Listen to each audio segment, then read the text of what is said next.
Hey guys, what's going on? Blaine back for another Netflix review, and today I'm going to be talking about Bob Ross, Happy Accidents, Betrayal, and Greed.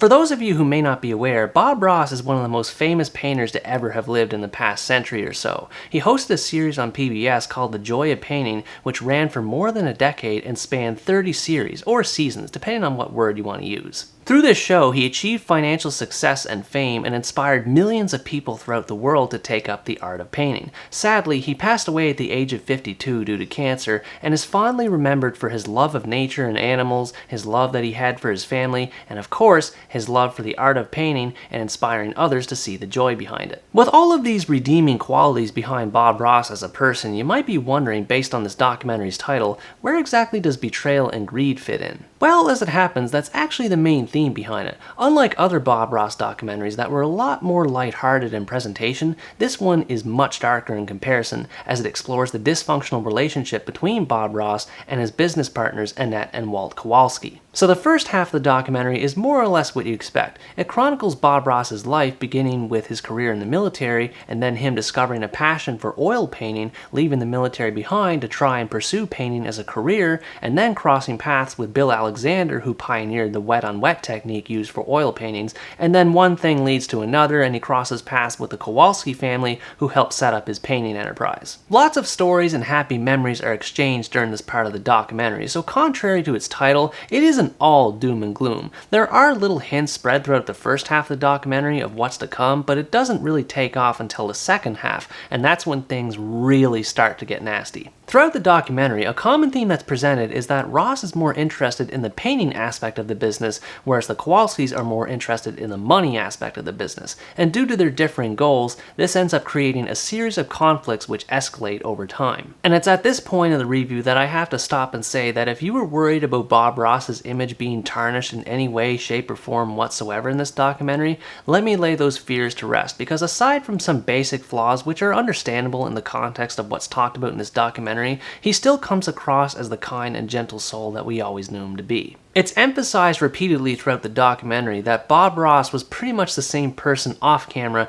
as he was on camera. Kind, warm, loving, caring, and humorous. Everyone that was interviewed for this documentary had nothing but good things to say about him as a human being. That's the thing though, Bob Ross was human, which means he wasn't perfect, and there's a few questionable things he did in the past that the documentary takes a brief look at, like when he tries to set up his son Steve to take over the family business when he dies. It mostly amounted to little things that rubbed Steve the wrong way, like when Bob tried to invite him on the show more often, as well as handicapping his own painting abilities to make his son look better than him, which I guess is nice in a way, but it's not really setting up his confidence for the long run. Things start to get a little bit weirder once it dives into the whole affair angle that supposedly took place between Bob Ross and Annette Kowalski, and that was something that just blew my mind. Not just the fact that it happened, but also that the people who were interviewed to talk about it didn't seem all that bothered by it. I don't know, that was just something I found to be really weird, the fact that even Bob's son Steve didn't seem to be all that fazed by it. And to be fair, I wasn't there, so I don't really know what happened.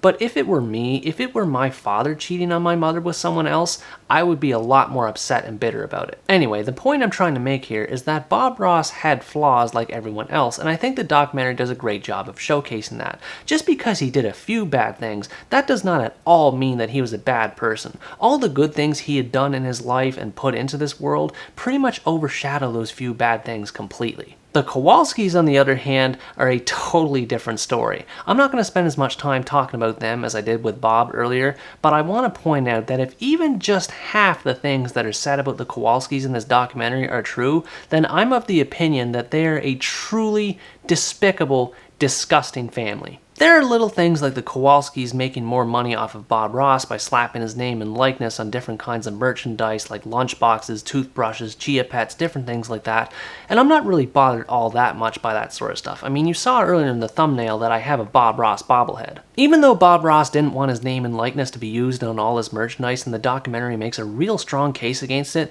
I don't think it's a bad thing to buy Bob Ross merchandise. I certainly didn't plan to support the Kowalskis when I bought that bobblehead, although inevitably I ended up up doing so, I bought it simply because I'm a fan of Bob Ross's work and I wanted to honor his legacy. However, the merchandise is where I personally draw the line, and as you'd expect by now, the Kowalskis go way past that line, going so far as to harass Bob Ross on his deathbed when he's dying from cancer in an attempt to try and sign his family estate over to the Kowalskis.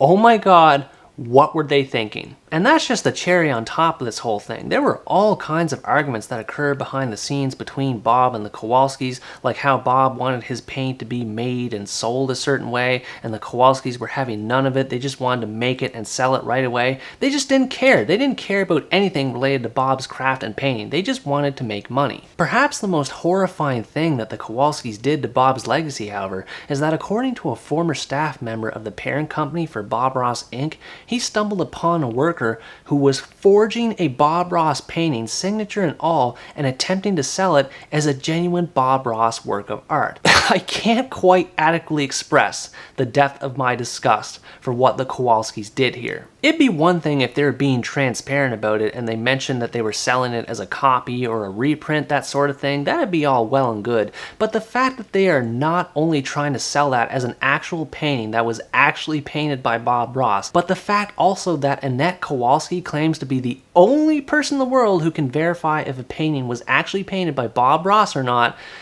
Wow, just wow. I mean, how low can you possibly go? It's no secret that the Kowalskis aren't very big fans of this documentary and have been doing a bit of damage control ever since it was released. Considering the number of people who declined to be interviewed for this documentary for fear of being sued by the Kowalskis, I'm impressed at the number of people the filmmakers were able to get in the end. Bob's son Steve and his close friend and fellow art instructor Dana Jester are the most prominent subjects featured throughout the documentary. Steve's side of the story is a lot more emotional simply due to him being his father's son, whereas Dana is a bit more analytical as he goes a bit more in depth into what Bob Ross was like as a businessman. Due to their personal connections with Bob, both Steve and Dana can corroborate with what he went through during his dealings with the Kowalskis, especially once the documentary shifts focus and starts to talk about the legal issues that Steve and Dana continue to experience even today at the hands of the Kowalskis, suggesting that this is a long-running pattern of behavior that goes way beyond just Bob Ross. I think it's a bit of a shame that they didn't have more people to be interviewed for this documentary, and that's not really the documentary's fault. You can't really predict who's going to participate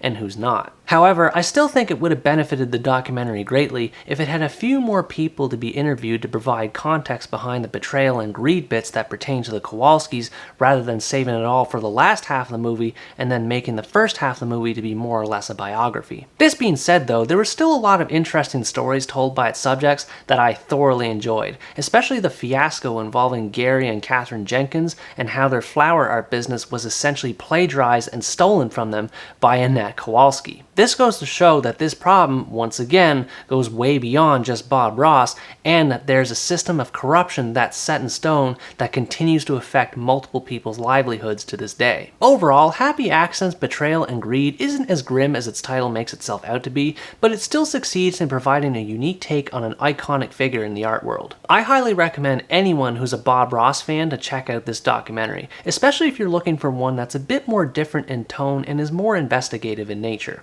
Although I had a few issues with its presentation, I still very much enjoyed watching this documentary. It is an absolute triumph in terms of how it humanizes Bob Ross, and despite all the bad things that happened to him, I think we can all agree that the joy of painting in and of itself is still alive and well today, in large part thanks to him. Anyways guys, that's going to wrap up my review of Bob Ross, Happy Accidents, Betrayal and Greed. Thanks for watching this video, I hope you enjoyed it, and as always stay tuned for the next part, where next time I review the American teen rom-com, He's All That.